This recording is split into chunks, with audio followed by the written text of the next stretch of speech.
आज हमने पढ़ा नीति वचन उसका 10वां अध्याय और उसकी 27वीं आयत से 32वीं आयत तक। यहाँ पर लिखा है, यहोवा का भय मानने से आयु बढ़ती है, परंतु दुष्टों का जीवन थोड़े ही दिनों का होता है। हम जैसे पीछे से पूरा पढ़ते ही आ रहे हैं, वही नीति वचन बार बार हमें शिक्षा के विषय में, है ना, यहोवा के भय मानने के विषय में, बुद्धि के विषय में, समझ के विषय में, ज्ञान के विषय में, यही सब बातें हमें बताता है और बहुत विस्तार के साथ पूरा नीति वचन हमें बताता है। यहाँ पर लिखा है, यहोवा का भय मानने से क्या आयु बढ़ती है, परंतु दुष्टों का जीवन थोड़े ही दिनों का होता है। लेकिन अगर हम संसार में देखते हैं, कई बार हम ऐसे बोलते भी है ना, कई बार परेशान भी हो जाते हैं कि यार वो तो बड़ा बुराई करता है, वो मर क्यों नहीं जाता, बोलते हैं ना कि वो इतना परेशान करता है लोगों को, ऐसे लोग मर क्यों नहीं जाते हैं, है ना, जल्दी क्यों नहीं, इनको जल्दी मौत भी नहीं आती। ऐसी ऐसी कहावतें हैं, लोग ऐसी ऐसी बातें बोलते हैं जो दुष्ट होते हैं उनके विषय में कि यार वो बुराई करते हैं लेकिन फिर भी क्या खूब लंबी लंबी उम्रें जीते हैं, ऐसा बोलते हैं सब लोग, है ना।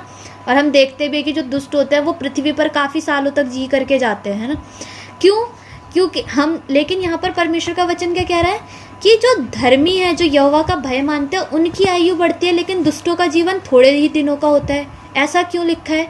क्योंकि जीवन की बात जब परमेश्वर करता है तो वो सिर्फ यहाँ की ज़िंदगी की बात नहीं करता है, वो अनंत ज़िंदगी की बात करता है। परमेश्वर का वचन की यहोवा का भय मानेंगे तो हमारी ज़िंदगी कब तक की है? अनंत की है, उसका कोई अंत नहीं है। जब तक परमेश्वर होगा तब तक हम होंगे।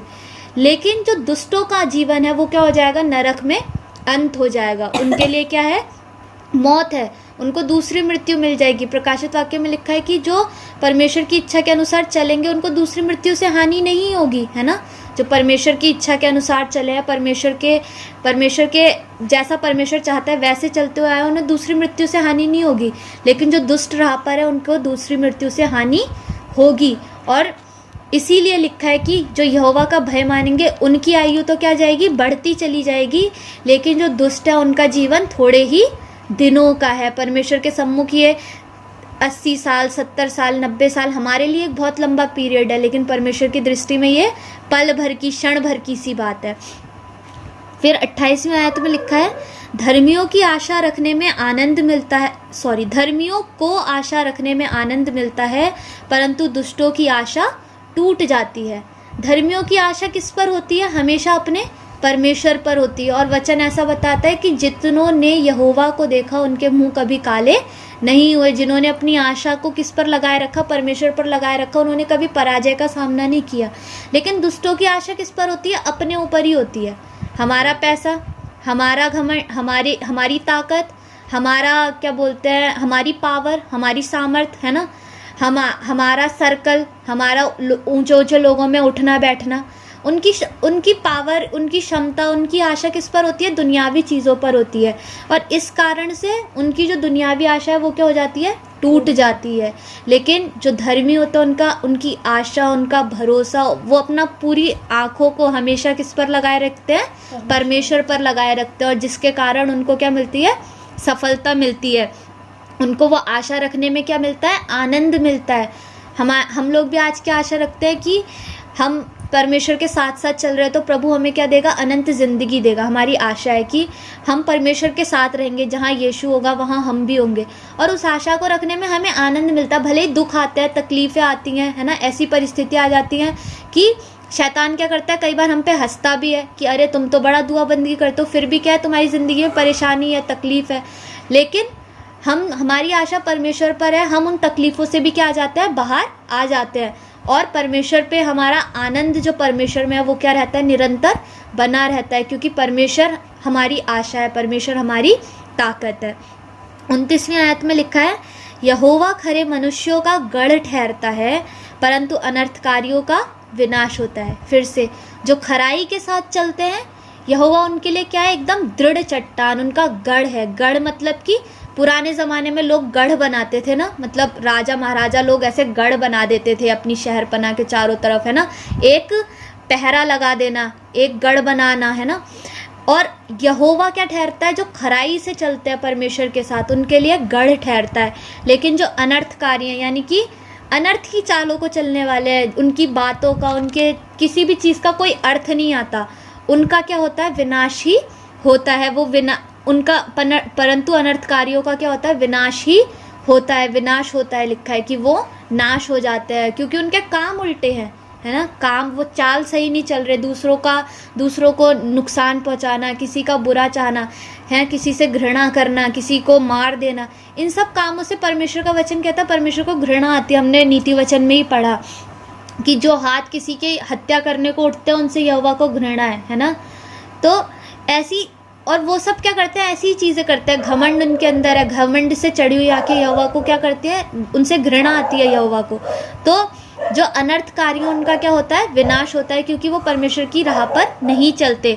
लेकिन जो खराई से परमेश्वर के साथ है, जो मनुष्य खरे हैं, अपने कामों में खरे हैं, उनको जो भी काम मिले वो उसको खराई के साथ करें, चाहे वो छोटा हो चाहे वो बड़ा हो, अपने कामों के प्रति, अपने रिश्तों के प्रति, अपनी हर एक चाल में परमेश्वर के साथ, अपने रिश्ते में हर एक छोटी से छोटी बात में, बड़ी से बड़ी बात में क्या है, वो खराई के साथ चल रहे हैं। उनका क्या ठहरता है, यहोवा गढ़ ठहरता है, यानी कि उनकी रक्षा करता है, यहोवा उन्हें प्रोटेक्शन देता है। गढ़ ठहरना मतलब उन्हें प्रोटेक्शन देना। 30वीं आयत में लिखा है, धर्मी सदा सदा अटल रहेगा, परंतु दुष्ट पृथ्वी पर बसने ना पाएंगे। आज की यहाँ पर लिखा है दुष्ट पृथ्वी पर बसने नहीं पाएंगे, लेकिन हम दुनिया में देखते हैं कि दुष्ट लोग भी पाए जाते हैं, और वचन भी बताता है कि पृथ्वी पर दुष्ट भी पाए जाते हैं, धर्मी भी पाए जाते हैं। बसने नहीं पाएंगे का फिर वही अर्थ आ जाता है कि अनंत जिंदगी के लिए। लिखा है धर्मी सदा अटल रहेगा। सदा अटल रहेगा का मतलब ये नहीं कि धर्मी मरेंगे नहीं, धर्मी मरे।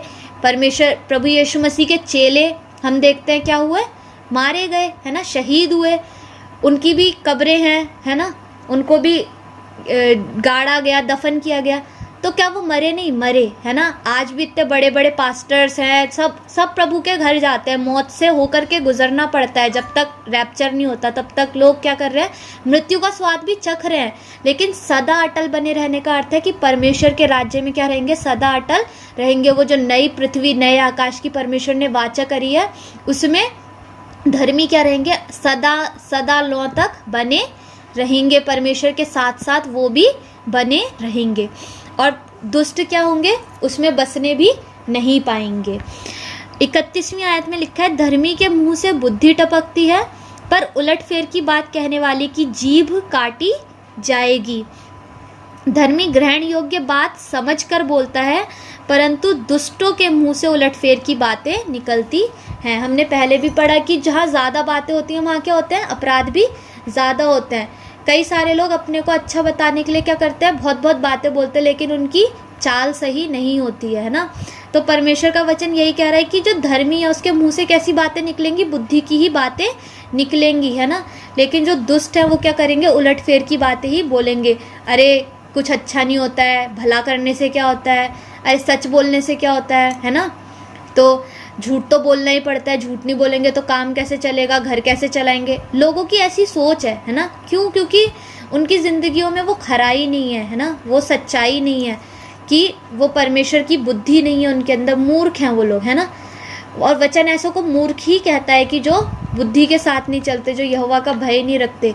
हमें वो ऐसा नहीं है कि हमें छोटे में वफादार नहीं रहना है, कि हम छोटा झूठ बोल लेते हैं बड़ा झूठ नहीं बोलेंगे, ऐसा नहीं है। हमें हर एक समय में क्या रहना, परमेश्वर के लिए वफादार रहना है। क्योंकि परमेश्वर ने जिसको 10 तोड़े दिए उससे भी वही न्याय की बात करी, जब वो परमेश्वर आया उससे भी हिसाब लिया, और जिसको 1 तोड़ा दिया उससे भी आकर के हिसाब लिया, उसी तरीके से लिया, है ना। तो परमेश्वर किसी का ऐसे पक्षपात नहीं करता। ये नहीं कि हमें तो छोटा काम मिला है, या हमें उतनी बड़ी मतलब प्रचार करना या सही तरीके से चलना तो बड़े पास्टर प्रचारकों का ही काम है, वही करें, ऐसा नहीं है। हमें भी वैसे ही चलना है जैसे कि बड़े लोग चलते हैं। जैसे हम देखते हैं कि जिनके पास बहुत दान वरदान है वो जैसे चल रहे हैं, हमें भी कोशिश करनी है कि हमें जितना मिला है हम उतने में क्या रहें, वफादार रहें।